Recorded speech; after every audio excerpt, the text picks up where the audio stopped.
Hello, friends, and welcome back to another episode of the Juicebox Podcast.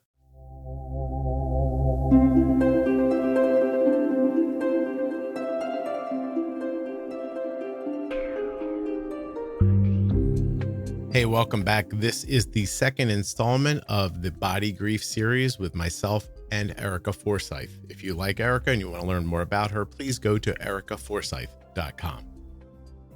Nothing you hear on the Juicebox Podcast should be considered advice, medical or otherwise. Always consult a physician before making any changes to your healthcare plan.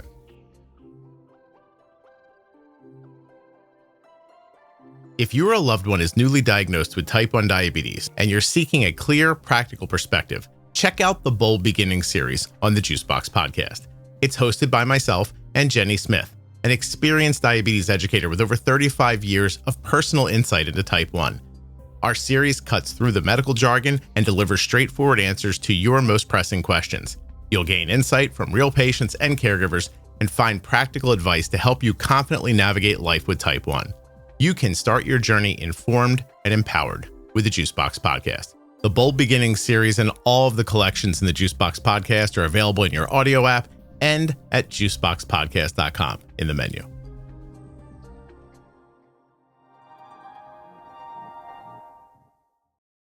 US Med is sponsoring this episode of the Juicebox Podcast, and we've been getting our diabetes supplies from US Med for years.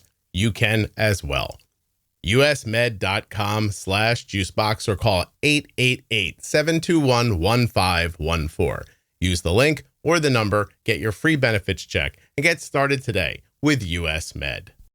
This episode of the Juicebox Podcast is sponsored by the Omnipod 5. And at my link, omnipod.com/juicebox, you can get yourself a free, what'd I just say? A free Omnipod 5 starter kit.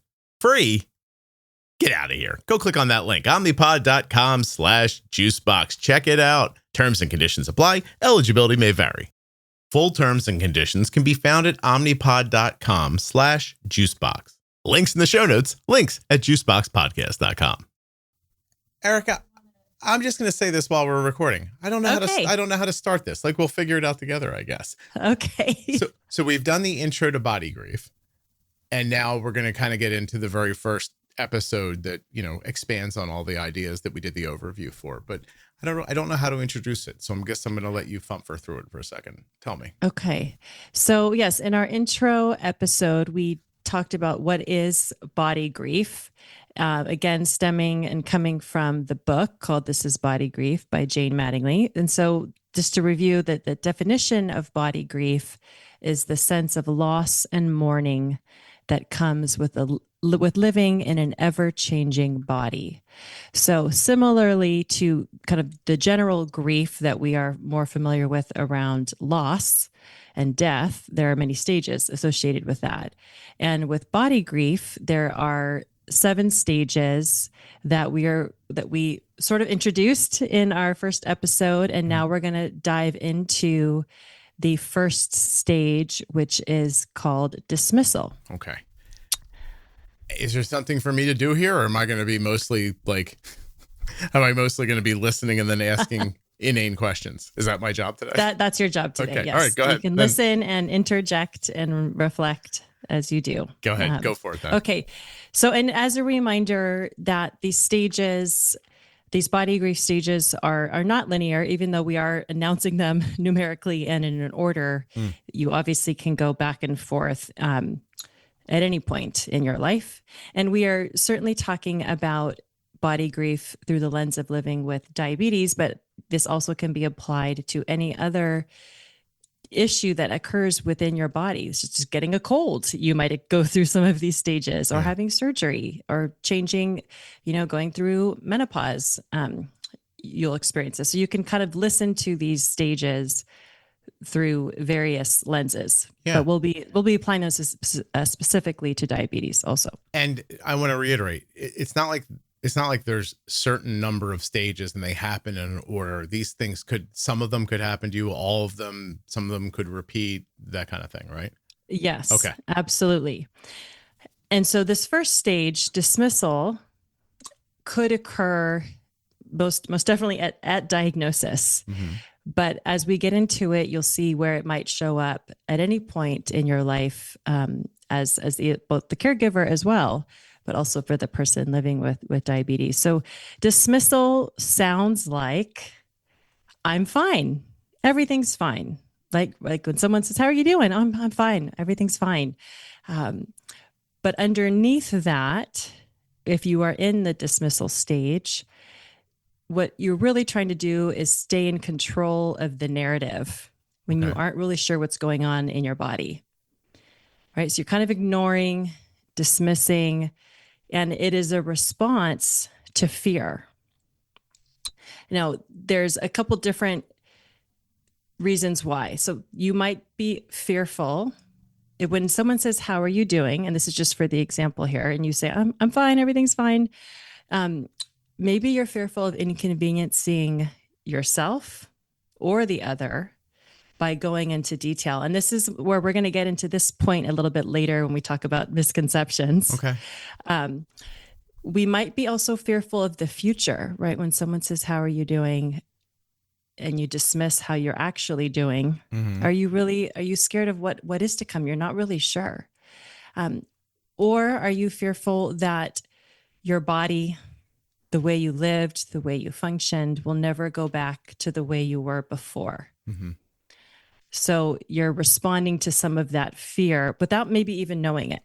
Do you think that when someone says, "I'm fine," that some people are doing that thing that you just described, like trying not to talk about what maybe they're not fine or maybe they're not sure how they're going to be?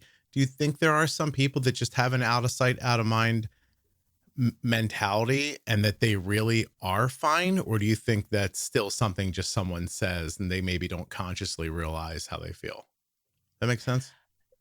Yes, I think if we're discussing this through like the lens of knowing that something just happened majorly to your body, for example, the diagnosis, and you're really feeling the burden and the grief from that, and you're responding, "I'm fine."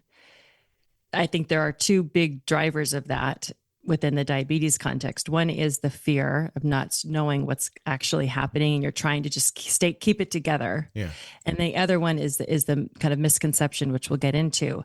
But in your response or your question, I think sometimes you might just be fine, and you might not be struggling with how your body is adjusting to something that has happened. Because I've interviewed people who have said that and I've believed them. And I've interviewed people who have said that and I thought, "Oh, you're lying to yourself." But I don't know if that's conscious or unconscious. But there have been some people that I just think you could drop them into any situation and they're just like, "Keep going, all good." But I don't know. I always still wonder about those people too, because I think I'm one of those people and I wonder about me. Like, am I really just okay? Or have I decided that this part we won't think about anymore and therefore we can pretend we're okay? I just think it's interesting, but it is. Yeah. Well, and I think even just conversationally when you're like checking out at the grocery store, "How are you doing?" "I'm fine, thanks. How are you?" Right? Like it's such a part of our cultural kind of common exchange, being polite, being social. And there also is that caveat too of like, of course there are appropriate times to maybe keep it more surfacey, or not. Oh, sure. But here we're kind of focusing in on those moments, and whether it's conscious or not, are you responding, "I'm fine, everything's fine," when really underneath the surface, you are freaking out and you're uncertain about what's going to happen. And I'm thinking also through the lens of the caregiver, you're really worried about what your child's future is going to be like. And you're maybe longing and missing and grieving the past. Okay. So in that space, if you are operating out of dismissal, it could be that you're fearing once you say the truth out loud, again, that being inconvenient, it might be too troubling. It might be even too confusing for the other person. And just too painful, right? So you're just trying to like keep things going. And are there times when you need to do that? Yes. But this is kind of, again, if you're operating out of this stage consistently, you might be in dismissal stage. Right. Is there a piece of that where you can't get the genie back in the bottle? So you got to kind of keep it there too. Like, you know what I mean? Like once I say it, I can't go back to the part where I pretend this wasn't happening anymore. Absolutely. Yeah. That's the part, right? So if you don't want to acknowledge, if you're scared and you don't want to acknowledge what you were just saying, you don't want to acknowledge what's happening, that's when this dismissal stage shows up. So you're just trying to keep it going, right? I'm too scared. I don't really know what's going on in my body, but I'm going to try and control the narrative and keep it going. Okay. It occurs to me, I hope this feels on point, but I mean, as human beings, isn't this how we have most of our long-term successes? Like at some point, don't you have to like turn the other cheek or turn a blind eye or pretend or whatever at some point in all different parts of your life, right? Like, so some of it's not just coping. I think some of it's, you know what I'm saying? Like in every personal relationship that's ever existed, if we all stopped sometime when something happened it was actually an affront to us and we put our foot in the dirt, it would probably break up all kinds of different things. Like everybody's got to take, I don't know, this is interesting, but do you do it with yourself is what I'm wondering. Like, is that the same idea? Like if I want to get to the end of this, do I have to dismiss a portion of this? But you're going to tell me if I'm as you keep going, I think it's going to come into picture for me. This episode is brought to you by Omnipod. Would you ever buy a car without test driving it first? That's a big risk to take on a pretty large investment. You wouldn't do that, right? So why would you do it when it comes to choosing an insulin pump? Most pumps come with a 4-year lock-in period through the DME channel, and you don't even get to try it first. But not Omnipod 5. Omnipod 5 is available exclusively through the pharmacy, which means it doesn't come with a typical 4-year DME lock-in period. Plus, you can get started with a free 30-day trial to be sure it's the right choice for you or your family. My daughter has been wearing an Omnipod every day for 17 years. Are you ready to give Omnipod 5 a try? Request your free starter kit today at my link, omnipod.com/juicebox. Terms and conditions apply. Eligibility may vary. Full terms and conditions can be found at omnipod.com/juicebox. Find my link in the show notes of this podcast player or at juiceboxpodcast.com. I have always disliked ordering diabetes supplies. I'm guessing you have as well. It hasn't been a problem for us for the last few years, though, because we began using US Med. You can too. usmed.com/juicebox or call 888-721-1514 to get your free benefits check. US Med has served over 1 million people living with diabetes since 1996. They carry everything you need, from CGMs to insulin pumps and diabetes testing supplies and more. I'm talking about all the good ones, all your favorites. Libre 3, Dexcom G7, and pumps like Omnipod 5, Omnipod DASH, Tandem, and most recently, the iLet pump from Beta Bionics. The stuff you're looking for, they have it at US Med. 888-721-1514 or go to usmed.com/juicebox to get started now. Use my link to support the podcast.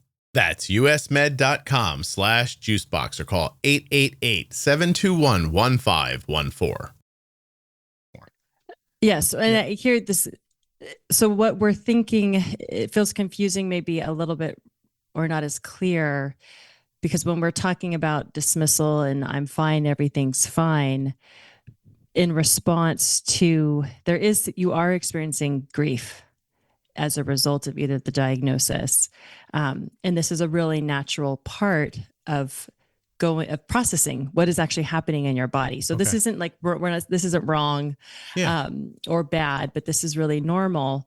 And I think to recognize that you are doing it, these are some signs, right? So signs that you are in dismissal. If you're noticing that you don't want to be seen as too much or too needy or too difficult, so you're keeping it real surface level with yourself or with others. You might be canceling plans with your friends. You're not responding to texts or emails or phone calls because you don't want them to actually see how you're actually doing. Right. Conversely, you might overwork, overproduce, overschedule to prove you're doing great. Like, look at me, I can do all these things. I'm fine. I can keep it going. This is where we're talking about with diabetes and dismissal.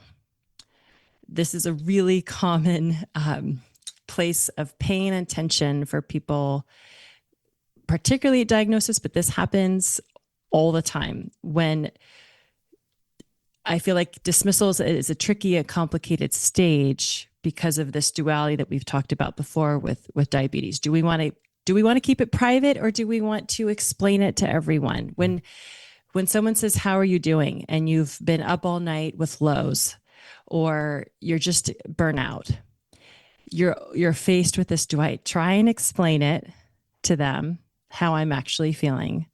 Do I keep it private?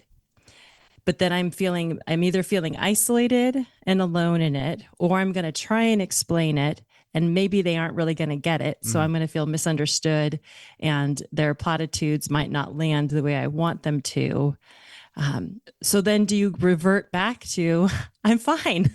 Everything's fine. Because what's the other option, really? Right. Because you're either going to like struggle through the explanation and they'll understand, and then you've had to put out a bunch of energy, or you struggle through it, they don't understand. And now you're frustrated that even though they've heard it, they don't seem to get it.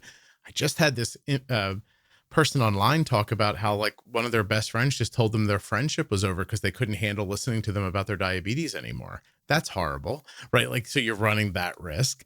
Yeah, there's a lot of risk in there, but if I'm fine's not is there an answer besides I'm fine in polite society? This is none of your business. Like, do I say, "Hey, why don't you leave me alone?" Like, because like, don't make me lie to you. Maybe you should say, "Don't make me lie to you." That'd be a great way to respond. Yeah. I want to be honest, but can you handle it? Yeah. That's the tricky part. And I think there's the internal fear and avoidance of dismissal, but then this external dismissal, which I would probably define as misconceptions, may keep us in that place of what you're saying of like, is there an alternative besides I'm fine? So when people are saying things and like, aren't you grateful it's not cancer, or it's easier with that pump and CGM, right? I get that all the time. Yeah. You don't seem sick. You don't seem like you have a chronic illness, or you're so strong and resilient. The warrior thing, and so we are faced with those misconceptions, and those will land, and they will sting at any point in our lives because we're human. Probably more intensely, I would say, at diagnosis, when you're trying to figure out what is your identity with diabetes.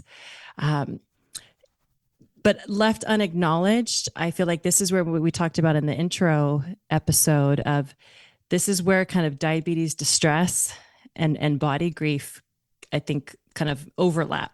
Okay. Right? Like, we experience distress when we're constantly being faced with those misconceptions, along with all the other things we're having to manage. And so we're going to get to a practice of what do we do with these misconceptions besides trying to educate everyone, which is, impossible. Yeah. I had an experience recently during an interview where a parent kept saying that thing, like the kids they're heroes, they're this, they're that. And I did not have the heart like to stop and just say, I don't think you should put that on them. Like, because I think maybe you're just trying to talk yourself into believing they're going to be okay because they seem okay, or they're so tough or something like that.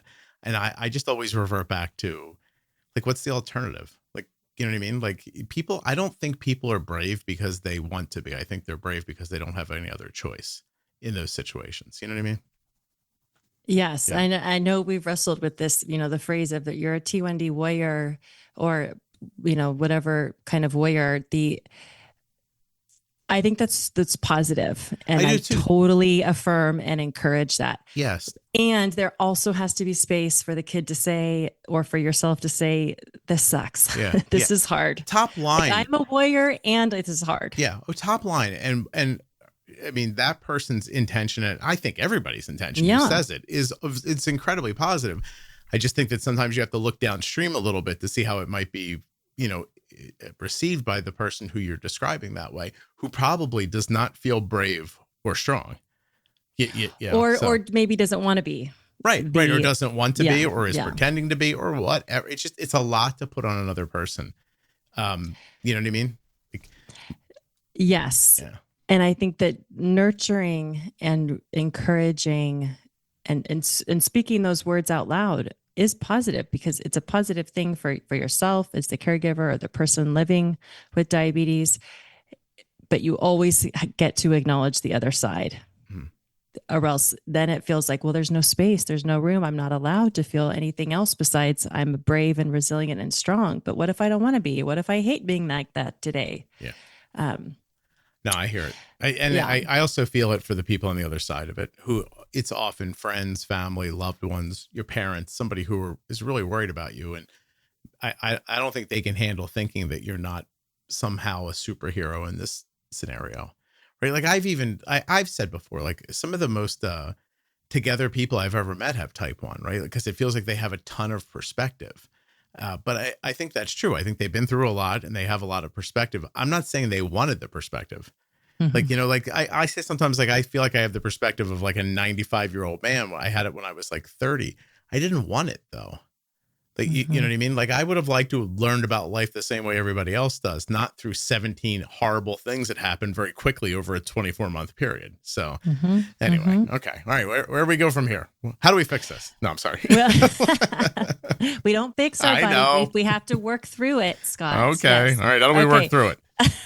So, well, before we get into the kind of the body residency practice, which we're going to do in a minute, I think having also a practical tool in the moment when you're wrestling with this, I'm saying I'm fine, everything's fine, but underneath I'm freaking out, or I'm really struggling. I think starting from kind of this concept of the misconception of, people think it's easy because we make it look easy, but when they make comments, we're not quite sure how to respond. So that kind of perpetuates this loop of misconception.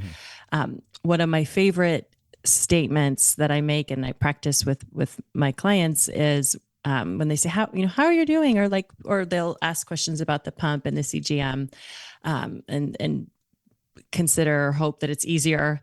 Let's see, living with diabetes or living even with this technology is way more complex and complicated than I ever imagined. And I think in that moment, you're kind of teaching them that, oh yeah, I used to think it was easy. Yeah.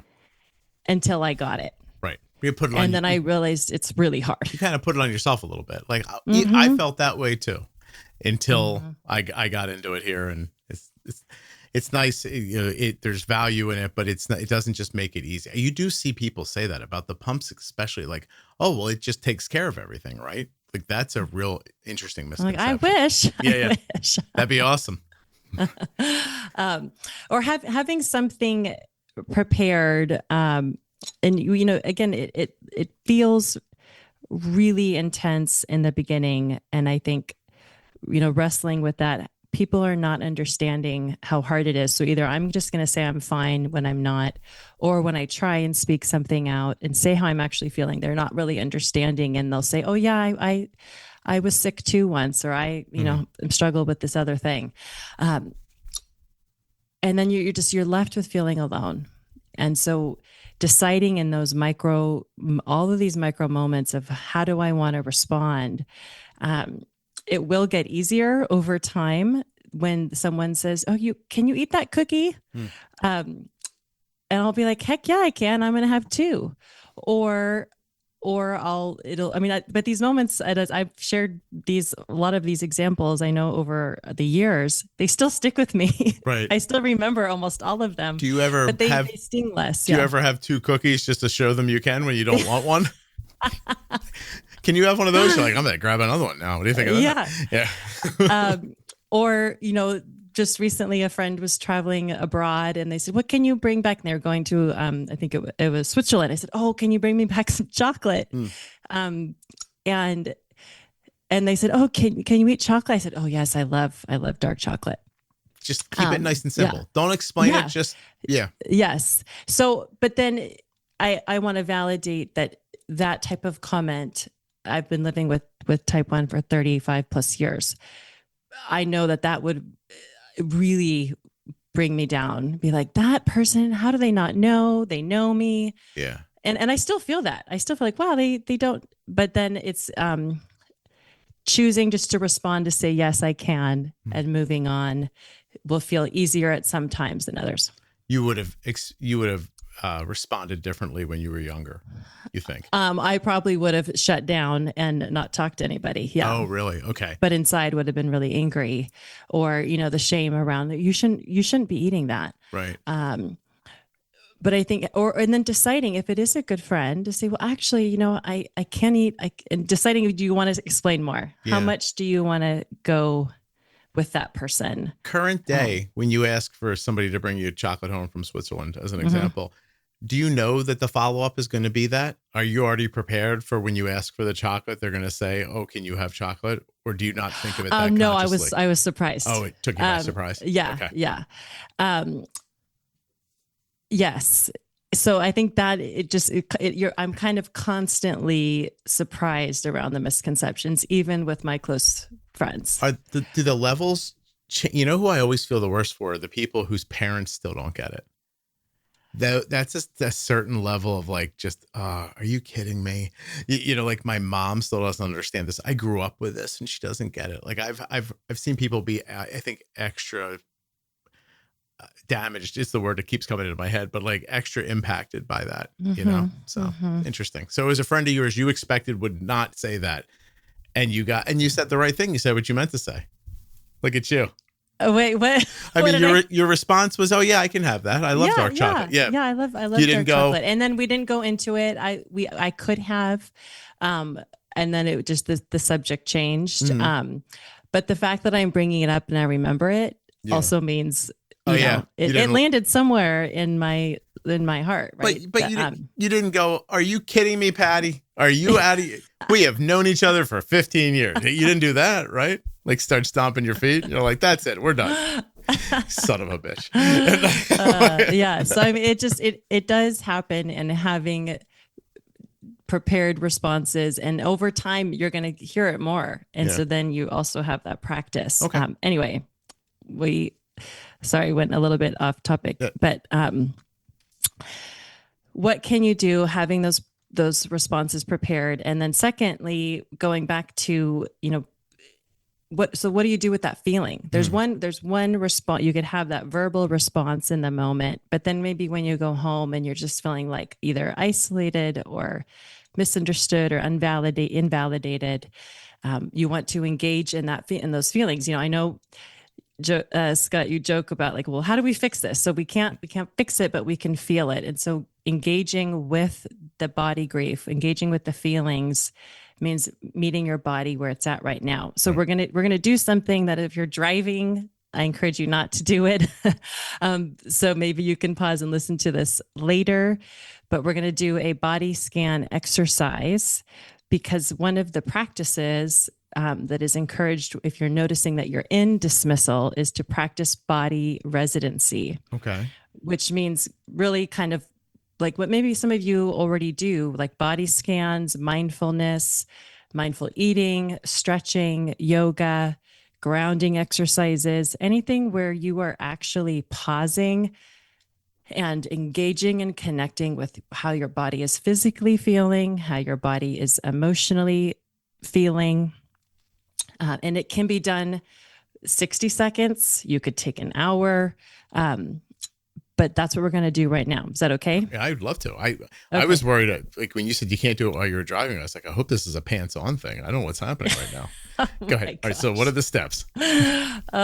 Scott. Okay. So and going back to the concept of body trust, right? Which is this two-way street. In order to trust our bodies need to trust us to take care of it, be kind to it, and nourish it.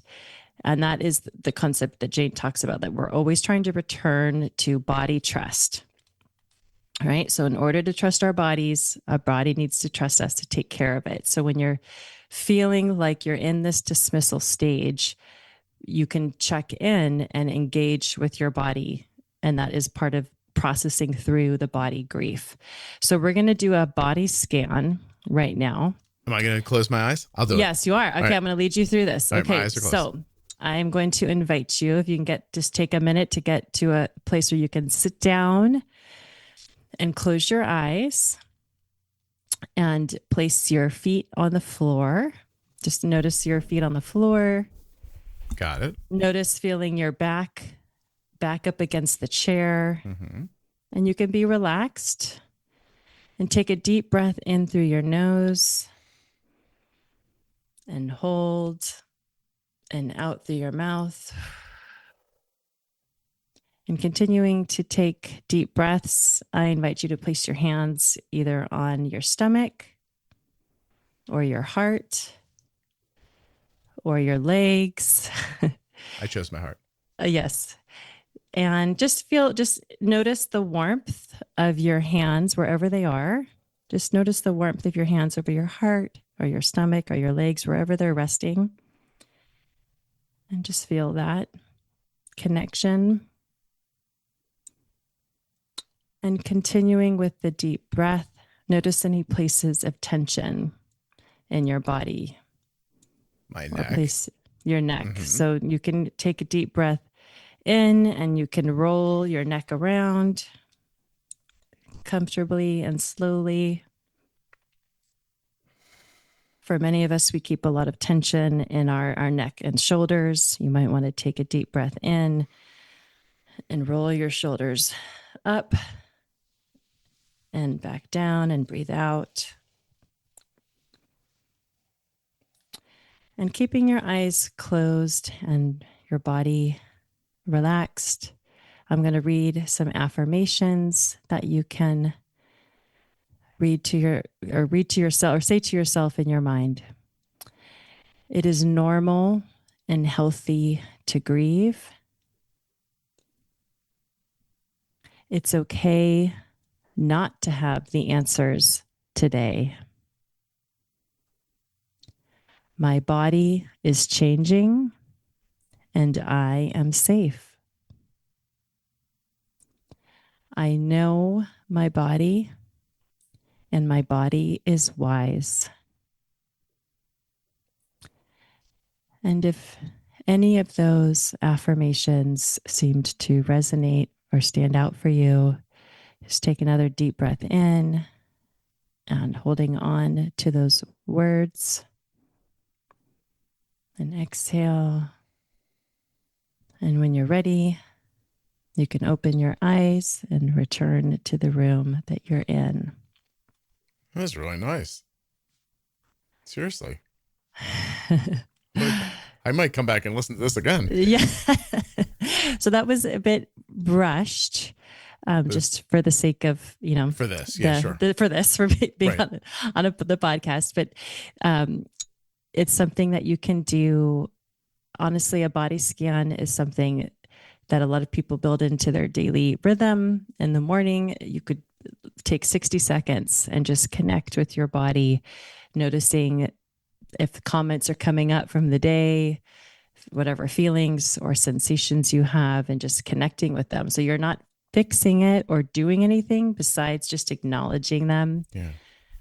I have that after I have that after a massage feeling. Like it's not as deep, but I have a little bit of it from that. It's really it's kind of astonishing at how putting your feet on the floor is really helpful too, because when you started, people don't know, but like we're recording and I've been like really listening to you. So I have my feet up on like the bottom of my chair a little bit. I crossed my legs and I was sat way back when you started, and I didn't realize you wanted me to sit up and be forward. And as soon as I put my feet on the floor, I was like, oh, that makes it feel different. It's interesting, so that was great. My gosh. Oh, good. Well, yeah. So some people feel more connected and grounded when they have their feet on the floor, but for some people, they feel more connected and energized when they tuck their feet up in, like kind of sitting crisscross. So just noticing, and either way works. Whatever's better. Yeah. And these affirmations that I read do come from the book, and there are lots more in there.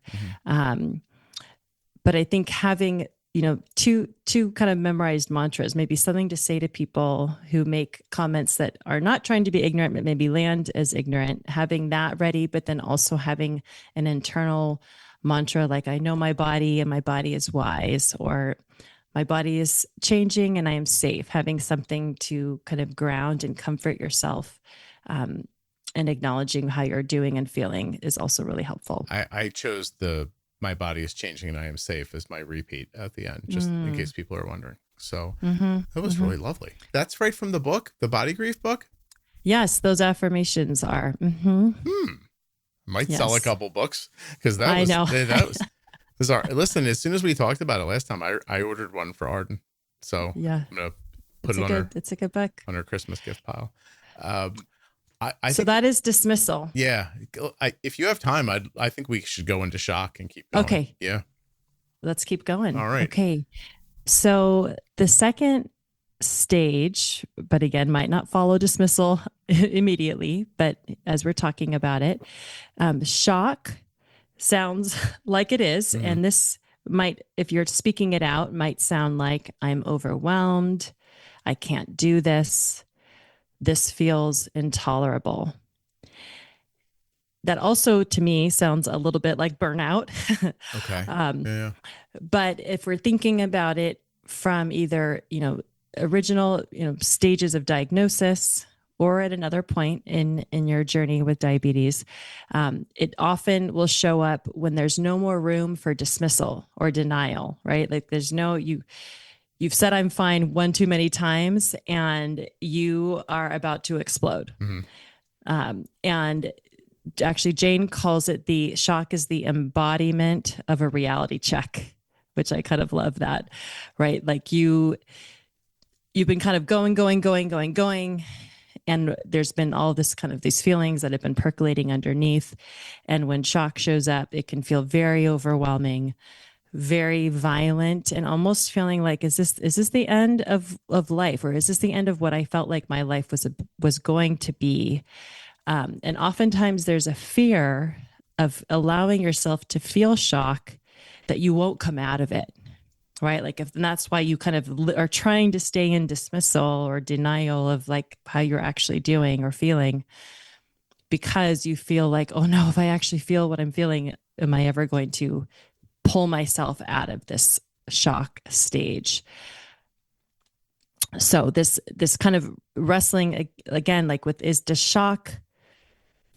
is that diabetes burnout? I don't know, but I would argue that it might look and feel very similar when you're just so overwhelmed, you feel like you can't keep going and you just kind of want to check out. And with burnout, you have all these feelings of really emotional dysregulation and anger and rage and sadness and just overwhelm.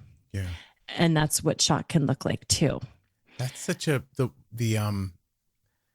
the shock shows up when there's no more room for dismissal. That struck me. That was so. It's just like it's Popeye, right?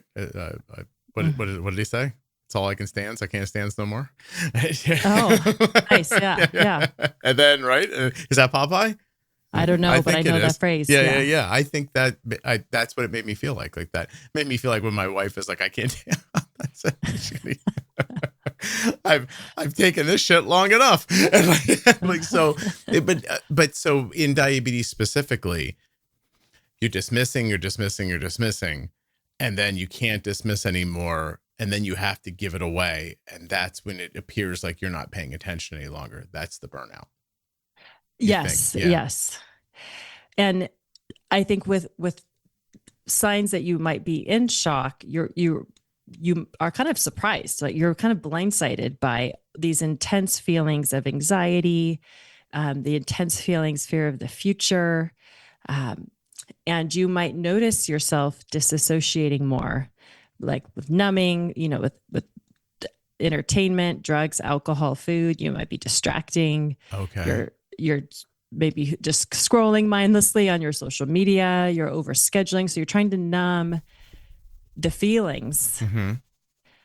And it can also feel more intense based on our expectations of life. And when I say Jane, the author of the book, she makes this point, and I think it's really important that we've talked about before in a lot of episodes, that we are, because of our culture, our society, we are kind of born into this mentality that this isn't how life is supposed to be. This isn't, I deserve a pain-free life. And so if that is kind of the narrative that you are living with, the feelings around shock are going to feel more intense. I see. Because Does that make sense? your expectation is so big and not realistic. Yes. And that is really a modern expectation, isn't it? Everything should be free. It should work. It should be there when I need it. I should never be in pain. I should never be cold or uncomfortable. And if I am, then the world let me down. Everything's let me down at that point. Yeah. Yes. Meanwhile, not that this is the conversation, but if I take you back 50 or 100 years and then, and I brought one of those people here for a week, they'd be like, I would never complain about this. Although, in a month they'd be complaining about it. Mm-hmm. Yeah. Yeah. Mm-hmm. So what I have such a side road I want to go down. It has nothing to do with this. So I'll just keep it to myself, but keep going, please. Okay. Well, hold that if you want to. Okay. So the problem with the disassociating, it can work for a little bit. That's why we go back to it, right? Like when you're blindsided by all of these feelings, you go into these numbing patterns to not feel these intense emotions, and you can feel maybe stuck in these patterns of being in the shock stage because you feel it and then you disassociate by numbing, and then you feel it, and then sometimes you might go back to, but I'm okay, right? I'm fine. I can keep going. So those are kind of the signs or signals that you might be in this shock stage. Okay. So what can you do? And she calls it one of the practices is the shift down perspective. And this goes back to that kind of maybe entitlement that we are born into because of our culture and society, that we deserve a pain-free, quote, normal life. And so if you acknowledge that, it might feel like a downer, like, well, maybe I shouldn't have that sense of entitlement, but it actually can become more empowering. So taking this to the diabetes lens, when we adjust our expectations, kind of the shift down perspective of what our bodies can and can't do with diabetes, that might feel like I'm encouraging dismissal of the pain or feeling like you're missing out. But really it's saying, okay, with diabetes, I can do pretty much anything anyone else can. But there are going to be times when I'm going to have to sit and wait for my low to come up. There are going to be times when I have to wait for everyone while I change my site. Or there are going to be times when I'm going to be stopped at security at the airport. That's just going to happen. And so when we are operating from that, having more realistic expectations of what our bodies can and can't do, she's kind of suggesting that is a place of empowerment, as opposed to placing you and putting you back into this kind of either dismissal or the shock and rage and feeling of, wait, this happened again? Like I got stopped at TSA again? Yeah. How could this be? Now, with that said, I also want to highlight that as a teenager, when all your friends are running off to the corner store after school and you feel like you can't go, or you have to wait and pre-bolus, or you say, screw it, and you're going to go eat the Slurpee anyway. Like there's real feelings in that space. Right. But the more we can adjust our expectations of what our bodies can and can't do, that is going to bring yourself to a place of peace and body trust, right? Going back to that, like trusting our bodies so our bodies can trust us to take care of it. Sorry. Right. No, you've said a number of times as we've been doing this that this applies to everything. I think that's some way. And I the longer we talk about it, the more I feel like that this isn't like we can focus this idea on diabetes or on like a health struggle. But it really, I mean, metaphysically feels like a bigger idea that I don't have my brain already like completely wrapped around yet. That's really just kind of where I am right now going through this. Yes. Yeah. And I think the important, like this lens of body grief, I think and the stages that are applied from it are, yes, focused on like what you experience when you're going through life and something happens physically to your body, and you are going to experience these stages. But I agree that, yeah, a lot of this can be applied to a lot of other things, or a lot of these concepts. I just feel like after we're done making this series, it's not going to be for months or longer before I start adapting what we've really said to each other, and then like seeing how it applies to, I think I'm going to see this in other parts of life in the future is what I'm getting at. You know, just it feels like a simple but bigger idea to me at the same time. I don't have my head all the way around it yet. Yes. No, I agree. I feel that as well. Yeah. Which is why I think the book is so great, and why I'm feeling so strongly about applying it to diabetes. And it does feel really significant. Right. Yeah, for sure. So in this kind of, what can you do when you're noticing that you're in the shock stage, or if we're saying it kind of feels like burnout a little bit as well. I love this tool of what can you do to feel 1 to 5% better. So when you're feeling so overwhelmed, so either fearful, anxious, or just burn out, like what small thing can you do, not to like change your life and not to change, we can't get rid of diabetes, but what can we do to make yourself feel 1 to 5% better? And those are small things like, the warm bath, like asking for a hug, playing your favorite song and dancing in the kitchen, like something really small that doesn't take a lot of time, effort, or resources. Are those soothing ideas that aren't bad for you? Like, cause you mentioned soothing stuff before, like doom scrolling and stuff like that. I mean, alcohol, drugs, like it really did open up a bigger idea in my head. Like if everybody feels like this at some point, I mean, the instance of how many people drink to numbness is huge, right? In the country and across the world, the number of people who use drugs to disassociate, who gamble online, or, I mean, the amount of people I've been intersecting with, like, who describe themselves as having some sort of like a masturbation thing that they can't break free of, or like sex addictions. Yeah, addictions. Like my bigger question was, this is unfair to ask of you, so I'm not really asking it of you as much as I'm kind of putting it out there, is what happens? Like we say those things like they're all bad, and I don't believe that they're not, but what if we didn't do them? Like where would people be then? They'd still feel the way they feel, but without because we're saying, like, if everyone was enlightened enough to have these conversations, then maybe you could process this stuff and walk through it. But that feels fairly unrealistic to me as I'm sitting here talking. Like, so if everyone just stopped numbing themselves, like, what would it be? Would it just be pandemonium in the streets? Like, would we be back to like the 1400s? Like, what? You see what I'm saying? Like, I wonder where it would go. I think it's a great question. Yeah. And I think the problem is that the numbing works. It works, sure, right? Like when you're feeling overwhelmed and you want to disassociate with whatever your choice of disassociation activity, it works. But the problem is that all you're doing?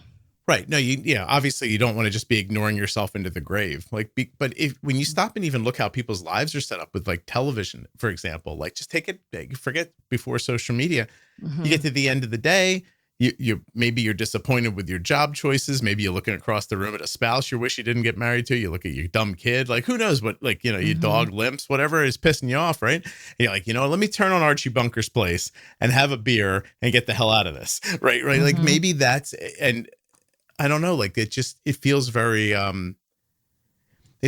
human. Everybody wants, I almost said this earlier and then it just didn't fit anywhere. I said, like, well, if we went back in time and found somebody, brought them up 100 years, showed them life, they wouldn't complain. And I said, oh, you know what? They would eventually, because people are like hardwired to want better, which I think probably drives society forward in a really positive way. I think macro, that's a great human trait, and micro, it's really devastating. Like, you know what I mean? Like you grow up, you go to college, you learn a thing, you meet a person, they say, I love you. They actually mean it. You make a baby. And then instead of sitting and enjoying it, you go, what's next? What do I have to conquer now? And then you can't possibly do that. You've pretty much already exhausted what's available to an average person, like you've done all the things. Instead of sitting and enjoying it, you're just mad at yourself for not accomplishing this other faceless, nameless thing. You don't even know what it is. You just think there's more somewhere. Like the desire for more keeps us alive, and it kills us at the same time. I hope that makes sense, or I'm not out of my mind, but that's how it feels to me. Yes. Yeah. The desire for more, can leave you feeling empty when you achieve the thing that you thought was going to bring you all the pleasure. Yeah, it happens to me. Yeah. Like when I just I just got done telling somebody recently, like I feel bored making the podcast recently. And it's not I love making the podcast. It's that I've gotten it down to such a process where it doesn't take as much as my time as it used to. And now I'm just like, well, what am I supposed to be? Like, should I be out conquering something else? I'm like in my mid 50s. I kind of don't want to conquer anything else. Like I'm good. You know what I mean? But I can't just be happy with it. And that's a real basic idea. But like when you're looking, you know what I mean? Like when you look across the room at a spouse and you're like, that person loves me, but you know what they do? They do this thing that I hate. And like, you're like, how's that the thing you get focused on? I don't know. I think people are in trouble. Like, and thanks, Scott. No. But I think it's good to know it, because then you can do things like this that 1 to 5% better idea. That's an awesome way to think about it. Like being alive is what it is. Can I make it 5% better right now? I should take a minute and do that. It makes a lot of sense to me. Which I love. It kind of is connected to the cognitive behavioral therapy. And one of the distortions is all or nothing thinking, right? Like things are only going to be better when diabetes is cured, or whatever you can. Yeah. We are often stuck in all or nothing thinking, and so I love the 1 to 5% better tool. Kind of eliminates that all or nothing thinking of like, okay, yeah, you know what? I can do this thing. I can play this song and dance and see what happens. Yeah. So I think this is the third practice, noticing if you're in shock, and you're noticing that maybe you're disassociating, you're numbing, you're feeling so overwhelmed, fearful, anxious. You have to feel the feelings. And it's hard because it is so easy to numb. But in order to move through it, it is necessary to feel all your feelings. But when we're in shock, historically, our bodies are wired to create safety. So we are often trying to flee, fight, freeze, fawn, and move away from the feelings in any way possible. But in order to move through shock, you have to feel the feelings. We've done breathing techniques before. I can go through those or not. We can do you want me to list through those examples? Is that the 5, 4, 3, 2, 1 method? Yeah. We've done, the 5, 4, 3, 2, 1 is the grounding technique that I think we recorded a whole episode on that one. Other techniques. So when you're feeling like I want to numb or disassociate, and the other techniques are not working. I know we all know about breathing techniques, but they are important because they work and they can connect you to that feeling. So the 3 ones that I often teach, the 5-finger breathing. So when you're holding up your hand, you're tracing with your pointer finger of your other hand up 1 finger, and as you're tracing it up, you're inhaling. So your pointer finger is going up your thumb, and then you're inhaling, and then you're pausing and holding at the top of your thumb, and then your pointer finger is tracing down your thumb on the other side, and you're exhaling at that point, and then pausing at the bottom. And then you're tracing your pointer finger up your other pointer finger. I'm usually demonstrating this visually. Am I saying this correctly? I'm trying not to look at you so I can see if I can follow you. I'm on the right finger. I hope that. Okay. So then you're inhaling, tracing, and then pausing at the top, and then your fingers tracing down. So basically you're kind of moving your pointer finger up and down in between your fingers, and inhaling while you go up, pausing at the top, exhaling when you go down. You're doing this very slowly. And the reason why I like this better than just taking some deep breaths is because you're interrupting your thoughts because your mind has to be intentional with moving your finger up and down the hand. You're feeling the sensation while then also breathing, which helps your nervous system calm down. And the sensation's really nice because I think that's not a part that you get touched on very often, like the sides of your fingers. Yeah, it's lovely. Yeah, actually. The side of your fingers and then in between the what do you call this? The webbing? The webbing? Did you say crevice? Yeah, the crevice. Oh my gosh, I got to work on this, saying this audibly and not Eric just is practicing on us before she charges someone for this. I usually do it with someone sitting in the room. I understand. So you don't have to be verbal about it when you're you just show them, right? In, hold, down, out. I got you. Don't worry. People understood. Also, while you're laughing, the 5, 4, 3, 2, 1 method is something that I just suggested to somebody in the Facebook group last night. It's episode 913. So, and there are people I've heard from a number of people on that episode, but one of them told me that episode helped them get through the passing of a parent. So, I think it's a great thing to know about. Yes. Yeah. When the grief is so overwhelming, I think just looking at, okay, what can I do for the next 15 minutes? And then you maybe do one of these breathing techniques or the grounding 5, 4, 3, 2, 1. And then you ask yourself again, okay, what can I do for the next 15 minutes? Like really chunking it out really slowly. In place of scrolling on TikTok or one of those other things that is less valuable for you personally. Yes. And there might be a time and place to do that, to give your mind a break, a shut off. But then, And then so as you were kind of, is there a better way? Yeah. So perhaps it's okay to do some of those, numbing exercise or activities. Do you know, coming back, do you know that the guy that invented the doom scroll, he's publicly apologized to society for it? Like seriously, you used to scroll to the bottom of an app and you'd get to the end. And he's the one that said, what if it never stopped? And he says now in retrospect, he wished he never would have done that. So, wow. Yeah. Interesting. That's powerful. Yeah. I don't even know who that is. You'd have to look it up. I literally just saw him talking about it the other day. They were describing, I was looking at social media, how it's changed over 20 years and that it's not really in any way the way it was. It used to be like, I'll go on Instagram and see my friends' pictures. That doesn't work that way anymore. I'll go on Facebook and I'll find things that I'm interested in. Doesn't really work that way anymore. You get delivered stuff now. It's all about keeping you in there so that they can sell ad space off your ass. And I guess that in the early goings that they realized that if there was something there, people would keep going. It's almost like a slot machine. Like your phone's almost like a slot machine. You don't have to put a quarter into. You just put your life. You put your life into it instead. And so, anyway, it was just interesting. You could probably find him talking about it somewhere. Okay. Yeah, that is interesting. Yeah. So we want breathing techniques. So, I was going to say breathing techniques. One other one that I just wanted to say that, there's box breathing, which is fairly simple. You could also just look that up. It's drawing a box with or square or rectangle, whatever you want with your finger, and you're inhaling while you draw up, exhaling while you move your finger across and again, letting it all go, breathing. I also love practicing that at a red light. You're inhaling and moving your shoulders up and then letting everything down at just kind of habit,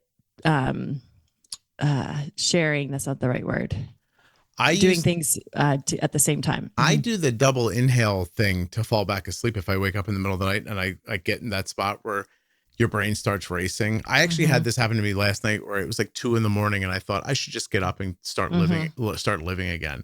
And I was like, no, don't do that. So it's like inhaling, it's like a certain percentage through your nose and you kind of add like a sniff in and then slowly exhale out, but you kind of push it out. Like I to be honest with you, it's a Andrew Huberman thing that I saw him doing one time about he's like, if you have trouble fall asleep, try this breathing technique. And it's just sort of like it's a double inhale, right? Like the second one, you push and then you pushed out really hard. And I'll tell you, man, I don't know if I'm tricking myself or not, but knock on wood, it works for me. So, and That the is moving your eyes gently from side to side behind closed eyelids. I also find that really helpful for going back to sleep. good. So anyway, look it That's up. a good one. Yeah. There's also the 467. What's that? 467, which I'm giggling to with the 67. I was thinking yeah, 369. The monkey drank wine, but go ahead. Right. 467, not to be confused with 67, which all the kids are saying. I don't these even know days. what it means, so we're Oh, good. okay, yeah. Okay. You're inhaling for 4, holding for 6, and exhaling for 7. A lot of people's Apple Watches will guide you through that. That's another good one. Okay. So why are we doing breathing techniques? Noticing if you're in the shock stage, helping regulate your nervous system, so then you can connect with your feelings, and remembering that feelings are not facts. They are designed to encourage you to feel them, to do just that, right? To feel them and not let them drive you. They are not facts. Feelings are not facts. Mm-hmm. But we feel that's how it occurs to us, though. I don't want to keep saying feelings, Yes. right? The way I feel feels like it's a rule. That rule makes it so that whatever's happening to me externally is being done to me now because it's how I feel. Is there an example of that you could use that comes up often for people when they think their feelings are facts? Right. So I would go to the cognitive triangle from CBT, right? So that we feel like our thoughts, well, this is actually true. Our thoughts impact how we feel, which impact what we do or behave, and vice versa, right? So, but when we are allowing either our feelings to drive what we think or what we do, like, so I'm feeling, let's say, I'm feeling victimized, and my thought is either what did I do to get this? Why me? Then my behavior will be, I'm just going to ignore it. Okay. I'm going to, versus, okay, I'm feeling like victimized here. Like, kind of like I'm thinking about diabetes. Like, I'm feeling like, why did I get this? I'm feeling sad. Acknowledging, okay, I'm feeling victimized, or I'm feeling like, why me? Or my thought is, why me? Say, okay, that's how I'm feeling. That's okay. But I'm not going to acknowledge that as a fact and respond accordingly. I'm going to allow myself to feel that. So I'm going to cry. I'm going to journal. I am going to let myself engage in that feeling. Yeah. Like, punch a pillow, talk it out, seek, a therapist, seek a friend who you can process that feeling with, write it out in a journal, and not letting that drive your behavior of being, raging towards anyone who will listen, or ignoring your diabetes, right? So those are all things that happen, and that's okay. So instead of acknowledging, okay, this is how I'm feeling and this is a fact, I'm gonna let it drive my behavior, I'm just gonna feel it. Yeah. Okay. But that's hard to do. Sure. I notice I'm just going, just feel it. Yeah, but just feel it. Sure. Well, I'll tell you, just after doing those couple of breathing exercises, I feel more focused on what we're doing right now. I know I'm not making that up. Like, it's not that I wasn't before, but it's a little later in the day for me. I was a little sleepy when we started, and I don't feel that way anymore. It's so much so that I looked it up while you were talking. Like, what I asked, just like, what are those breathing exercises doing? And it said it regulates your nervous system, amplifies your inner sensing, focuses your attention, changes your physiology, and it's immediate. It says it's portable. Like, you don't need like gym equipment for it or a therapist or something like that. It's something that can help you in the moment. So I don't know. I wish I would remember that more often. I don't know how to remind myself to do that. That's my biggest concern, is because I always see it help me in different ways. And then when I could really be using it, it doesn't come top of mind to me all the time. Right. Yeah. And it's something that we all hear all the time, like, practice your breathing, do some deep breathing. But I think habit stacking is what I was trying to say earlier. Connecting some of these breathing techniques with things you do every day. Like, don't wait trying to not wait until you're already into that, maybe either panic or overwhelm to do it. Obviously that helps at that time, but constantly integrating some of these techniques, whether it's at the red light or while you're brushing your teeth, although that might be hard. But before you get there, do it before you do it preventatively. Yes. Yeah. You're building that into your muscle memory and kind of integrating it into your daily rhythm. Yeah. That makes a lot of sense to me. Yeah. Well, I'll try harder. I don't know what kind of success I'll have, but I mean, I've changed my cell phone and some other things. I think I could do that too. It really just is like, even as I'm sitting here saying it, like I do the breathing thing overnight if I can't fall asleep. Like I know it works for me. And then I get into a situation where I could and maybe employ it. And like you said, either it's too late, but how do you know, Erica, how do you know that you need it preventatively? Because I don't know that I'm upset until I'm saying something stupid.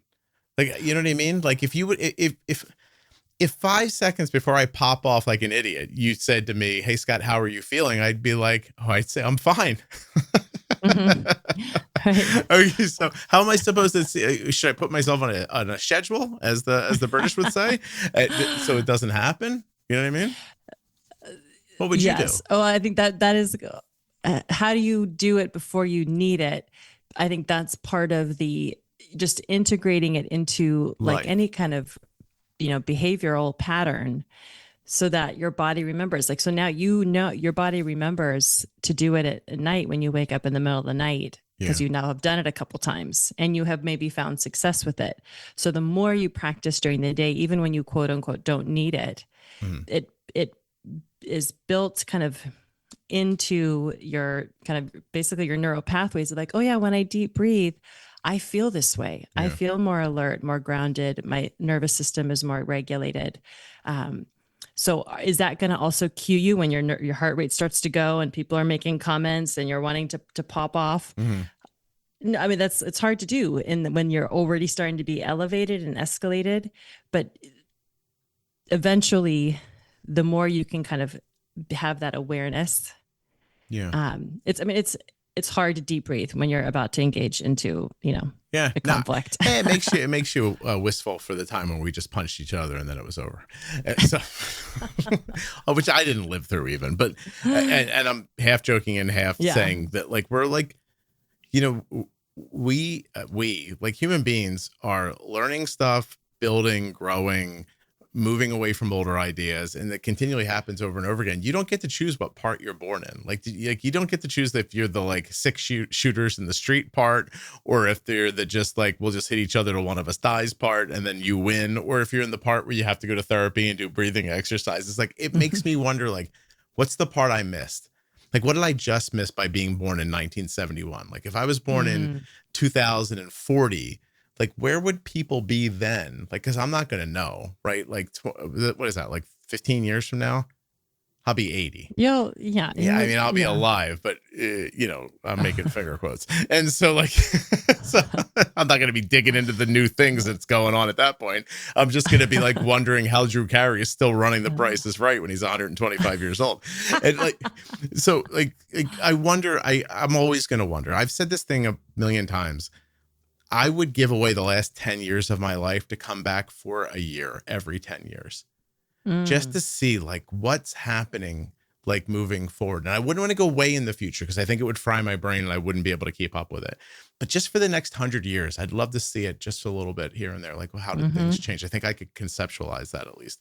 But anyway, it makes me wonder this. Like, this is the part you're in right now. Our IQs are at a place, our emotional intelligence is in a place, our societal expectations are in such a place. This is right now how we're dealing, but it will it will change moving forward. There'll be a day you'll look back, not in our lifetime, but somebody will listen to this one day in a time capsule and go, these idiots thought like breathing was the answer. How come they didn't know about this? Anyway, this is I really love this. I'm so glad that you found this book and that you're thinking about how to apply it for people with diabetes. I'm thrilled we're doing this together. Thank you. Me too. Thank you. Seriously, wonderful. I'll talk to you soon. Okay, bye.